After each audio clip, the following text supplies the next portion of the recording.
Hi, I'm Gene Black, and today I'm going to show you how I use the Derwent Inktense Pencils to embellish fabric, either with embroidery designs or line drawings, to add color to a project.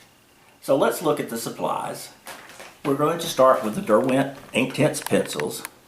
I have the 24 pack. It comes in a pack of, I think, 5 or 7, pack of 12, and there's even larger packages.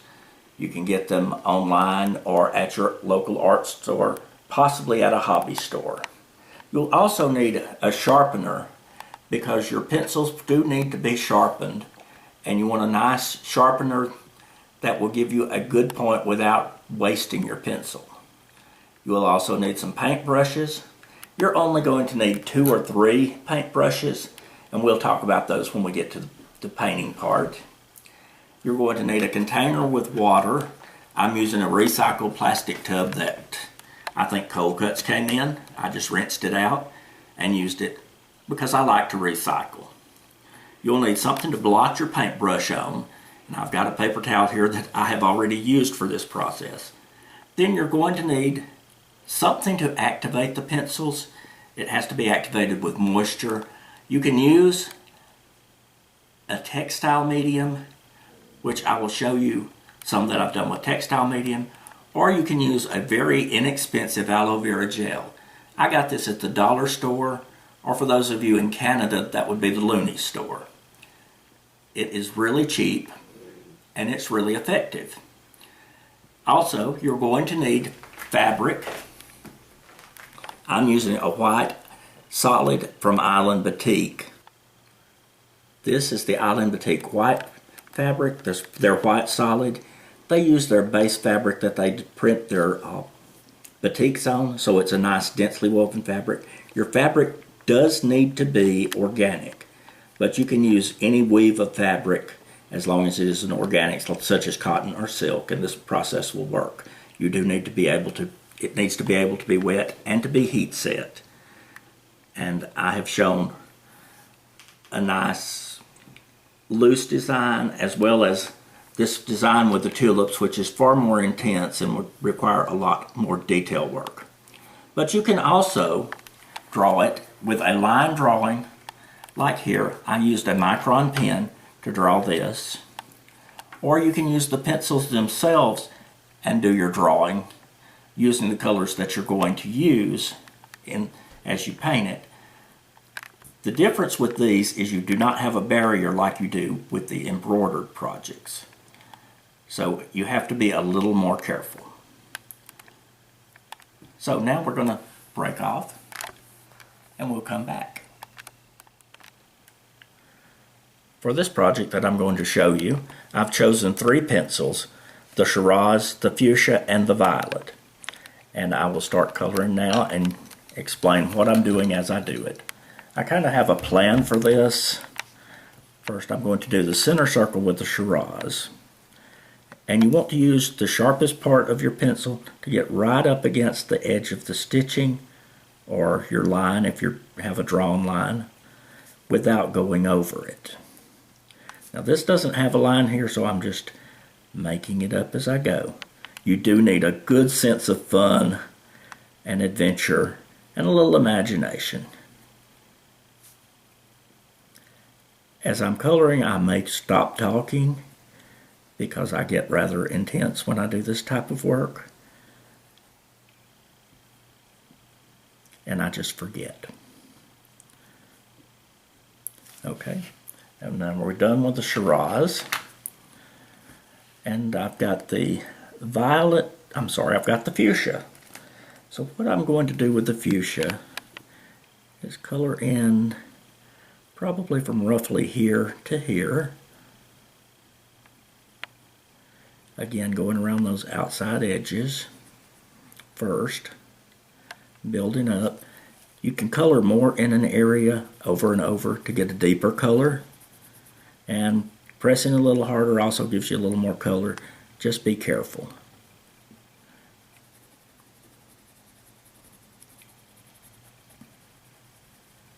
I find that a little circular motion tends to get a nice coverage. and makes it look just a little better in my opinion. I'm not covering these little ball ends because I'm going to do them with the violet. And while I'm not going to show you me coloring this whole thing, you will see the finished product.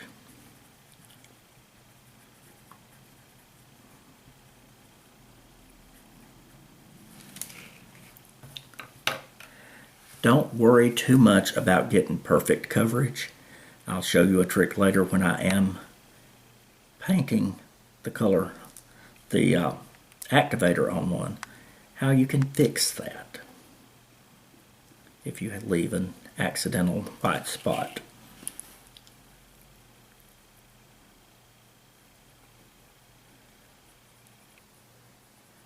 Now right at this point I'm going to blend a little bit, so I'm going to pull just a little bit of this very lightly into that color. If you forget to do that, I can also show you in the next segment how we fix that.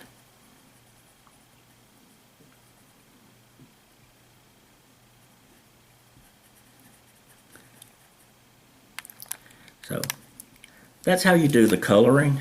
I'm not going to do this whole thing, and we're going to take a short break, and I'll be back to show you how we activate it and let you see what the finished product will look like. Okay, we're back, and now I'm going to show you how to use the mediums and the difference between the two mediums that I have found. So let's look at the mediums. We have the textile medium. This one was done with textile medium for at least for the stem parts. And you notice it is not very intense. You could add more color and you could make it more intense. You can do this in layers. But my preference after having tried it is not the textile medium, but the really inexpensive aloe vera gel. As you see, this kind of gives a beautiful watercolor effect. I really like what it does. So what I'm going to show you on this flower is how the aloe vera gel works on the petals. Now, I told you about brushes. I would say get a medium priced one. You can buy sets for $8 or $9 with 3 or 4 brushes in them. You want a round with a point to get into very fine areas, and maybe a couple of flats. If you get a variety pack, you can play with the different ones, experiment and see what works best for you.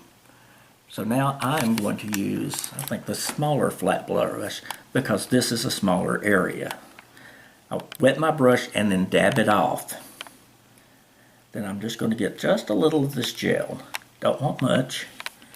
And start at the edge and paint around. Now this is the one that was drawn with the pencil itself, so there is no other color in the edge. Because I've got yellow in the center there, I'm going to rinse my brush, dab it off, get some more gel to do that, because I want to blend the yellow into the orange, not the orange into the yellow. Now if I decide I don't like that yellow, I'm going to show you the trick, because I'm not fond of this actually after having done a couple of them. I'm just going to take the orange and go right in there,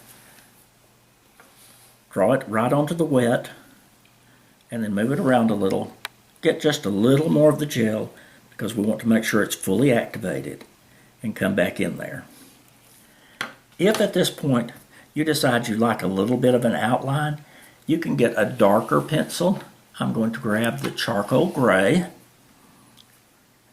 and you can actually dampen the tip either with your water or your aloe vera gel, and come in here and lightly outline. I find it looks better if you just outline on one edge, but that is actually too dark. You should always test before you work on a real project. I did this on the spur of the moment. That was a mistake. So we will say, don't do that one, but you learn from your mistakes, and you should always do a sample to test out your colors and decide what you want to do.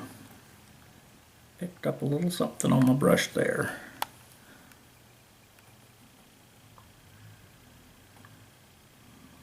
You'll also discover ahead of time that you don't like that yellow, and you won't have to come back in and recolor it.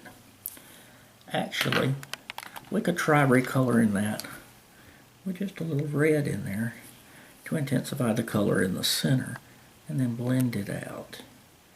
And it makes it more intense in the center and less on the edges.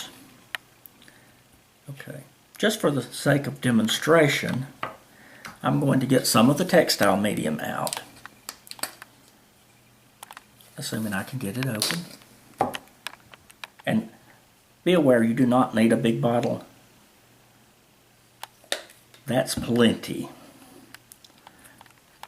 Wet my brush, dry it off a little. The reason for drying it off is to keep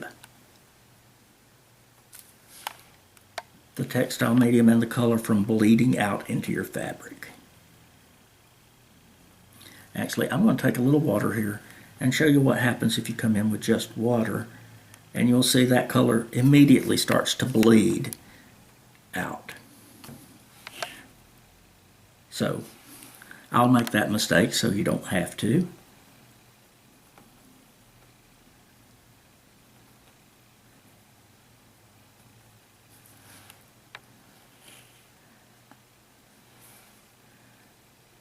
Whichever method you use, whether you use the textile medium or the aloe vera gel, you'll want to heat set this when you're done, and we'll talk about that when we get to the end. Right now, I'm going to do a little TV magic and pull out the other piece that is now all colored and ready to be activated. I'm going back to my aloe vera gel because I have fallen in love with this little piece, and I'm going to use this in a project. What I'm going to suggest is you start with your lighter color if you're blending two colors, because you can paint the lighter color first with your gel. Then if you forget to go back into to rinse your brush off, then it's not going to be as bad, because the lighter will disappear in the dark, but the dark will overtake the light. And I will show you that right here as I blend this out. That dark will just take over that light area very quickly. So I'm going to rinse my brush out and carry on. Now this has been drying for a little while, and this is freshly wet. You can tell the color doesn't change that much. So what you see is pretty much what you get.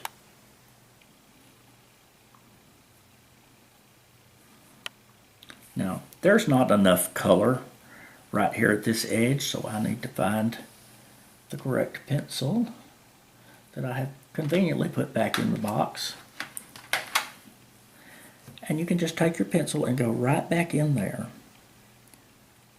and add some more. Just be sure to come back with your activator. I grabbed the wrong one. And make sure it's wet so that the color is activated, so it will become permanent. Otherwise, if you wash it before it's become permanent, before it's been heat activated, that will come off because it has not been activated.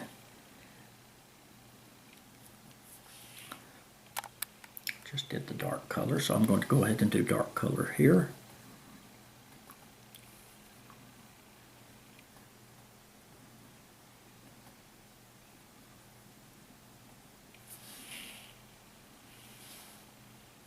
Too much.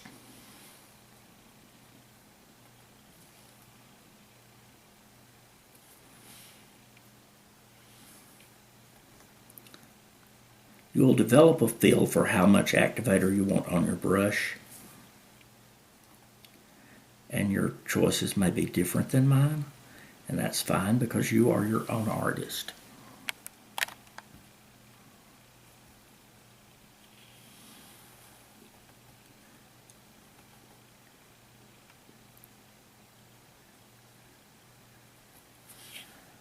you may notice that this is bleeding out a couple of places just a little bit. You can see it's bled under the drawing there. It's okay. It's still going to look good, and that will show the hand of the maker, which in art is important.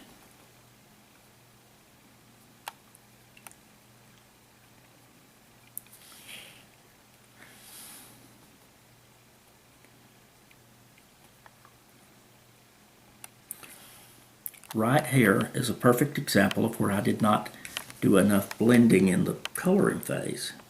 So I'm just going to very, very lightly add a little bit. And I'm adding a very tiny bit because the dark is stronger. And just do a little blending right there. Ooh, almost overdid it. Now, if you overdo it, you can let that dry out a little bit and come back in with a lighter color, and it will cover it a little bit. I'm just going to do it right now. Maybe make my dark a little darker there. As you see, if you come back in with it wet, the color really gets intense. Just be sure to reactivate it because you want it all wet so it doesn't bleed in the final analysis. And that's how you do it. Be sure to protect your work surface. If our cameraman will go back down, I will show you that I have a piece of a plasticized paper under mine. You can use whatever, but you do want to protect your work surface in case it does bleed through. Now I'm going to lift this up and show you that it probably didn't bleed through because this is embroidered, and I left the embroidery stabilizer on the back of it, and it did not even color. A couple of places it colored through it. So if you only had the fabric, it is likely that that would have bled onto the table. But it's a lot of fun. I suggest you give it a try. If you have the Inktense pencils, jump right in. If not, consider how much you want them. And you can start with the small pack or get the pack that you can best afford. I hope you enjoyed our demonstration. Thank you very much.